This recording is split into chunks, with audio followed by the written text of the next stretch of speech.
साजिश कामयाब हो गई और जो मांगे हैं सतीश चोपड़ा की वो फिर एक बार रह गई है। जो लगातार धरने को टारगेट किया जा रहा था, अगर राजनीतिक रूप भी कह सकते हैं, और कुछ शरारती तत्व हैं जिनको इस धरने से नुकसान हो रहा था, आज उन्होंने अपनी जो मंजिल है पा ली है। मगर हौसले बुलंद हैं रैफर मुक्त फरीदाबाद धरने के, और अब उग्र रूप लेकर के हड़ताल भी की जाएगी। और जो इतने हम शांति से बैठे थे, इन्होंने हमें छेड़ा है। हम इतने टाइम से शांतिपूर्वक बैठे हुए है ना। हमसे जो बन पाएगा हम जनता के लिए करते रहे और आगे भी करते रहेंगे।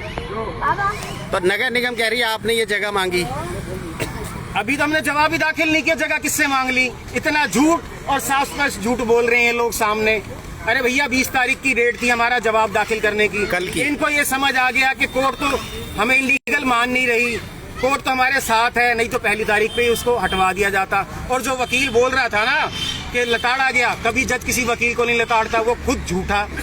उनसे ये नहीं पच रहा कि यहाँ पे लोगों की जान बचाने की लड़ाई लड़ी जा रही है। ऐसे लोगों के लिए हम क्या शब्दों का इस्तेमाल करें जिनको ट्रोमा सेंटर से दिक्कत है, जिनको आईसीयू बनने से दिक्कत है, जिनको यहाँ डॉक्टर्स और दवाइयों की उपलब्धता होने से दिक्कत है। ये उनकी गंदी और संकीर्ण सोच है। जो लोग कह रहे थे कि यहाँ पे महिला मसाज कर रही है, वो मेरी बेटी है, ये मेरी बेटी समान है। मेरा सिर दर्द हो रहा था, मैं बीमार था, इसने मेरा सिर दबा दिया, तो क्या मसाज हो गया? बताओ, अपने मुंह से बताओ ना, मसाज हो गया क्या? ऐसे घटिया नीच आदमी के बारे में मैं नहीं बोलना चाहता हूँ, जिसकी ऐसी सोच बताइए, है ना। तो अब ये धरना और उग्र होके चलेगा? धरना तो ऐसे ही चलता रहेगा साहब, धरना नहीं हटने वाला। टैंक हटा सकते थे, हटा लिया इन्होंने। बारिश का मौसम है, आने दीजिए बारिश का, आपके सामने यहीं बैठा हूँ बारिश में। हम जिए चाहे मरे, ये धरना जारी रहेगा। तो भूख हड़ताल पे बैठेंगे? अब और जो बिल्कुल आगे हमें जो करना होगा हम करेंगे। भूख हड़ताल भी करेंगे, डीसी साहब के कोठी के आगे बैठ जाएंगे, स्वास्थ्य मंत्री के घर के आगे बैठा हुआ, वहाँ भी बैठूंगा। क्या कर लोगे? जेल भेजोगे? भेजते रहूँ मुझे। जितनी बार अरेस्ट करोगे उतनी बार बाहर आऊंगा, फिर बैठूंगा। मेरे शहर को ट्रोमा सेंटर चाहिए, वो भी ए ग्रेड का, वो मैं लेके रहूंगा। ठीक है, हमें चाहिए, 10 बेड का बन रहा है, उसका क्या नाम? ये देखिए, आपको बता दें कि आखिरकार 3 साढ़े 3 बजे तक हम यहाँ पर थे, तब ऐसा कुछ नहीं था।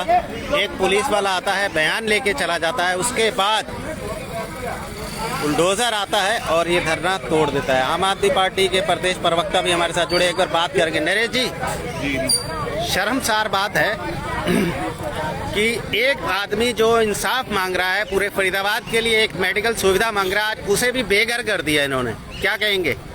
ऐसी शर्मनाक घटना मेरे को अभी पता चला, क्योंकि मैं अभी हमारी मीटिंग थी, पार्टी की मीटिंग में खुद सुशील गुप्ता प्रदेश अध्यक्ष जी, सीधा जैसे ही मैंने देखा वीडियो और मैं इंस्टेंट सीधा यहाँ पे आया हूँ। लेकिन इतनी बड़ी शर्मनाक घटना आज तक नहीं देखी। जो आदमी अपने खून पसीने के लिए दिन रात, किसके लिए? फरीदाबाद के लिए तो लगा हुआ है, किसी और के लिए थोड़ी लगा हुआ है। उन्हें इतनी शर्म नहीं आई कि यार आप कम से कम इसको तो दया करो, कम से कम इस फरीदाबाद के लोगों के लिए, इनके बच्चों के लिए, इस जनरेशन के लिए कुछ कर रहा है वो, और कुछ नहीं कर रहा। मगर ऐसा नहीं लगता कि साजिश कामयाब होगी? साजिश पूरी की पूरी, मैं कहता हूँ कि अभी सारे नेताओं से मिलके आए हैं, पक्ष और विपक्ष।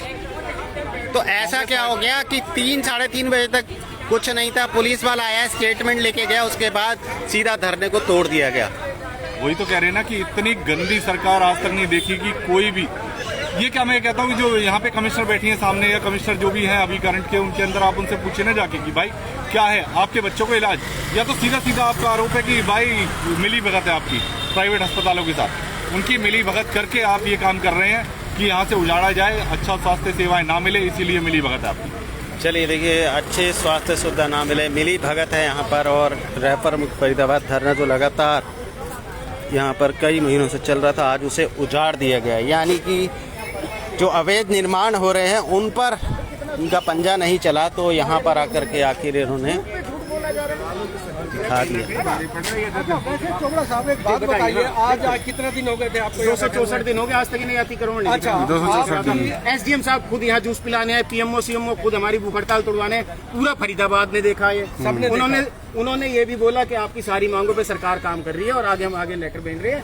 मिड्डा जी को जो डिप्टी स्पीकर ऑफ हरियाणा है, सीएम आने से पहले उनसे 2 बार मुलाकात की, अपने लेटर भी दिया, उन्होंने सीएम साहब को भी लेटर दिया।